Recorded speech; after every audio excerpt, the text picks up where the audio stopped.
এই যে বিদায়ের বেলা তুমি কি জানো না? একটু ইকোটা কমাই দাও। তাই ছোট থেকে বেহুলা লালন পালন হয়ে শুধু মানুষই হয়েছে। ওকে যে কোনো কর্ম তুমি করতে দাওনি, আজ যে পরের ঘরে যাবে ওকে যে কর্ম করতে হবে গো, তাই কিছু কর্মের কথা ওকে বলে দাও। তার মানে বেহুলাকে বিদায় দিতে হবে? হ্যাঁ, বিদায় দেওয়ার সময় তাকে কর্মের কথা বলে দিতে হবে। হ্যাঁ তুমি ঠিক বলেছো। তাকে আমরা ছোট থেকে মানুষ করেছি জানো, তাকে দিয়ে আমি একটিও কর্ম করাইনি গো। আর কেন করাইনি জানো? তো ভালো করে জানো ছয় যে ছেলের পরে তাকে আমি পেয়েছি, সে যে আমার কাছে বড় সোহাগী, আর তাকে তুমি বিদায় দেওয়ার কথা বলছো। সে যে বিদায় কি জিনিস সে জানে না গো। বিদায়ের কথা বলতে গেলে হয়তো হতভাগীটা ভেঙে পড়বে, জানো, আমাদেরকে ছেড়ে চলে যাবে। বেশ, বিদায় তো তাকে দিতেই হবে, বলো, এ তো তার বিবাহ হয়ে গেছে, তাই না বলো? হ্যাঁ, আমি হতভাগীকে বুঝিয়ে বলবো। বেশ, আমি বলছি গো, তাই হবে ম্যাডাম। মা বেহুলা, মা, তোর বিবাহ সম্পন্ন হয়ে গেল মা। এবার যে তোকে বিদায় নিয়ে স্বামীর হাত ধরে শ্বশুরালয়ে যেতে হবে রে মা। কি বলছো তুমি মা? রে বেহুলা, আমার বিবাহ কার্য সম্পন্ন হয়ে গেছে বলে আমায় বিদায় নিয়ে চলে যেতে হবে? রে বেহুলা, কিন্তু মা, বিয়ের পূর্বে তো তুমি আমায় কোনোদিনও বলোনি গো। ওরে মামা, সে বিবাহ কার্য সম্পন্ন হয়ে গেলে আমায় বিদায় নিয়ে চলে যেতে হবে শ্বশুরালয়ে। বিয়ের পূর্বে কেন বলিনি জানিস মা? বিয়ের পূর্বে তোকে যদি বলতাম, তুই কি বিবাহ করতে রাজি হতিস না রে মা? আর তুই এ কথাও জানিস না, এই নারীদের একবার বিবাহ হয়ে গেলে মাতা পিতাকে ছেড়ে চলে যেতে হয়। কিন্তু মা, তুমি জানো না তোমার হাতে কিছু খাবার না খেলে আমার পেট ভরে না। ওরে মামা, তোমার কোলে মাথাটা দিলে যে আমার ঘুম আসে না মা। ওরে বেহুলা, আমি যে তোমায় ছেড়ে যেতে পারবো না মা। কেন কেন তুমি আমায় বিদায় দিতে চাইছো? পারবো না রে মা, পারবো না। তোকে হাজার চেষ্টা করলো আমাদের মায়ার বাঁধনে বেঁধে রাখতে পারবো না রে মা। বাবা, বেহুলা, জানিস মা, নারী জাতির এমনই রীতি, পর পুরুষকে আপন করে মেনে নিতে হয় মা। তাই নারীরা কোনোদিন বাবার বাড়িতে থাকতে পারে না। বাবার বাড়িতে শুধু সবেমাত্র লালন পালন হয়ে মানুষ হয়। আরে মানুষ হলে ওকে যে পরের হাতে তুলে দিতে হয় মা, এই জগতের রীতি। কিন্তু বাবা, সত্যি যদি আমায় এইভাবে বিদায় নিয়ে চলে যেতে হয় আজকের দিনে, তবে আজকের দিনে কেন এই বিদায় দিচ্ছি? এই বিদায় তো তোমরা আমায় অনেক পূর্বেই দিতে পারো। অনেক কেন সেদিন আমার জন্ম হয়েছিল, কেন তোমরা আমায় গলা টিপে মেরে ফেলে? না, না মা, না। এই কর্ম আমি কখনো করতে পারতাম না মা। তোকে পেয়ে আমার মনটা যে ভরে গেছিল রে মা, এই কর্ম আমি কখনো করতে পারতাম না। মা, তুই কেন বুঝতে চাস না মা? একটি কথা বলবো মারে বল। 10 মাস 10 দিন তোমার এই গর্ভে ধারণ করেছিলে আমার। ওরে মা, এই পৃথিবীর আলো দেখেছি একমাত্র তোমার জন্য। আমি বুঝতে পারছি মা তোমার মনের ব্যথা, কিন্তু তবুও যে তুমি আমার সম্মুখে এসে বলতে পারলে যে আমায় বিদায় নিয়ে চলে যেতে হবে, ওরে হতভাগী, এই বলেই বলে মা, যেটাকে পৃথিবীর সব দুঃখ কষ্ট মারে, নিজের মনের মধ্যে গেছে রাখে, কিন্তু প্রকাশ করে বলে না, তাই না বলো? তোর ছয় যে বধূ রয়েছে দেখ না, তারাও যে বিদায় নিয়ে এসেছে শ্বশুর বাবার ঘর থেকে স্বামীর ঘরে এসেছে রে মা। আমি দেখ না, তোর পিতার হাত ধরে আমার পিতা মাতার কাছ থেকে বিদায় নিয়ে এসেছি। ওকে বলো না, বলো, তাকে বুঝিয়ে বলো আমি একদিন বিদায় নিয়ে এসেছি। বাবা, বেহুলা, ছোট থেকে বড় হয়েছি, তোমার চোখে কোনোদিনও আমি জল দেখিনি। না তো, জানো বাবা, হ্যাঁ, তোমার চোখে জল দেখে আমার না না মা।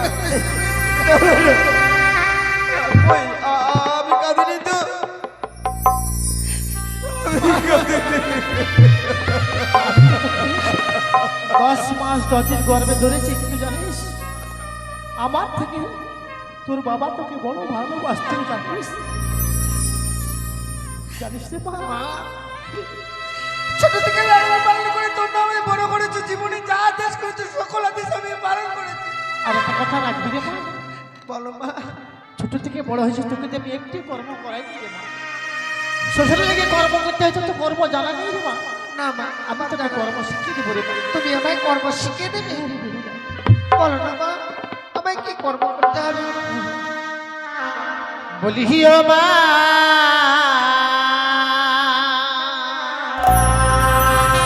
বেহুলা উড়ে যা মা তুই বানিয়ার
কি হয় সেই ঘরে বিরাজ করে লক্ষ্মী আর সরস্বতী মা বেহুলা।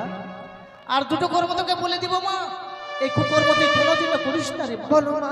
যেই বা নারী সন্ধ্যাবেলা কাটে কলার পাত, সেই না ঘরে মা লক্ষ্মী করে না বিরাজ। যেই বা নারী সন্ধ্যাবেলা ঝাড়িয়া বাঁধে কেশ, সেই না ঘরে নাই কুকর্ম শেষ। এই কুকর্ম তুই কোনোদিনও করিস না মা। কথাই বলে সংসারে সুখী হয়ে রমণীর গুণে, আবার সেই সংসারে দুঃখী হয় রমণীরও কারণে। ছোট থেকে বড় হয়েছি মা আমি তোমার কাছে, তোমার আচার বিচার যদি আমি না জীবনে আয়ত্ত না করতে পারি মা, তাহলে আমার জীবনটাই বেকার। মায়ের আদেশ পালন করতে পারবো না, নারী কুলে জন্ম নেওয়াটাই আমার বেকার। তুমি যে কর্মগুলো আমায় শিখিয়ে দিয়েছি,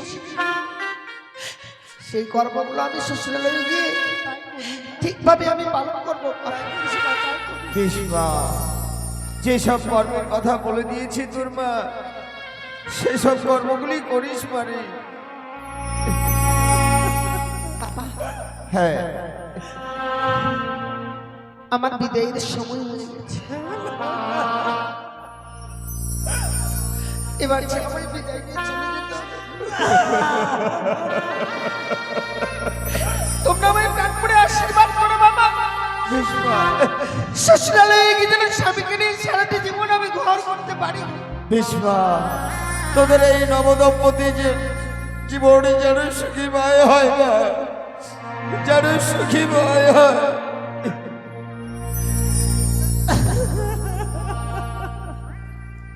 বিদায় চাঁদিনগরের বাবা মায়ের বিদায় গো।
সে চলে গেল, তোমাকে কাঁদতে কাঁদতে চলে গেল। হে মেনুকা, তবে তুমি বলো না, ওই সাজের বেলা লাল পেনের শাড়ি পরে কে সন্ধ্যা দেবে, কে আমায় বাবা বাবা বলে ডেকে খেতে দেবে? ওগো বলো না।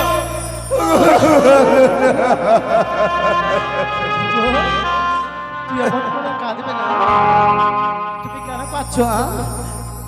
ওগো তুমি কি ভুলে গেছো, পিতা মাতারা কান্না করলে সন্তানদের অমঙ্গল নেমে আসে। তুমি কি চাও আমাদের মা বেহুলার অমঙ্গল নেমে আসুক? তুমি না না, তুমি ঠিক বলেছো মেনুকা, তুমি কাঁদবে না। আমি আরই কাঁদবো না, আমি আরই কাঁদবো না।